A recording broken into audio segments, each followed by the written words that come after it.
Welcome to Help to Love Mindful Hacks, your trusted, curated source for self-mastery and self-improvement tips to help you become happier and more productive in your truth, to actually become your higher version of self.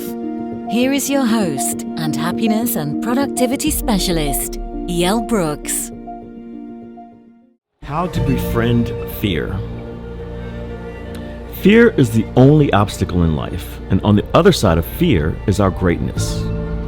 I use the analogy of the three-legged fear table because it's symbolic of the things that we fear most. Our greatest fear is the fear of rejection and being seen, which I refer to as the tabletop.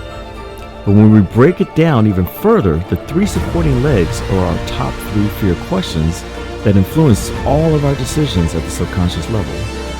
Number one is fearing what people will say.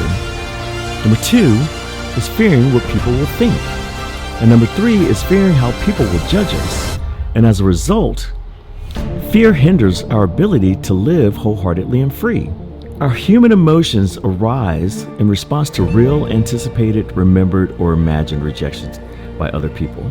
Because acceptance by other people improved evolutionary fitness, humans developed a biopsychological mechanism to inform them of threats to acceptance and belonging, along with an emotional system to deal with these threats to acceptance. All of this resides at our subconscious because of a neurological disconnect due to perceived rejections during our childhood. It gets amplified during our adolescent years, ironically, because of this new layer of awareness that emerges that thinks that we're being constantly watched.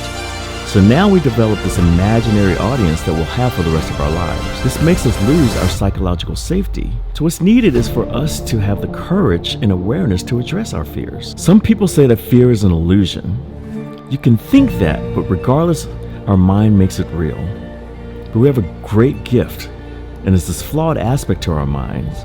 It can't tell the difference between the 3D world and our imagination. So this comes in handy when we're made aware of this glitch, because we can hack our minds. Fear actually has the same energy as excitement. So we're able to befriend our fear by transmuting that fear energy into excitement. The other sustainable way to befriend fear, again, is having the courage to love every aspect of yourself. Love is the antidote to fear. Fear is simply our resistance to love. So get excited about you. Think about how you think about yourself. Think about if you don't step over fear, and think about how you will judge yourself if you don't love every aspect of yourself. So know that everyone arrives here because they matter and they have purpose. And once you know that wholeheartedly, your fears will start to subside. The takeaway is that our greatest fear has already happened. We're just reliving the perceived rejection that we felt during our parent-child relationship. That created the illusion in our imaginary audience that we now need the courage to address. And when we address it, that's when we find our power and our greatness. And that's when fear can become excitement. One love. If you liked this video and found it helpful, please share it and make sure you subscribe to the Help to Love channels.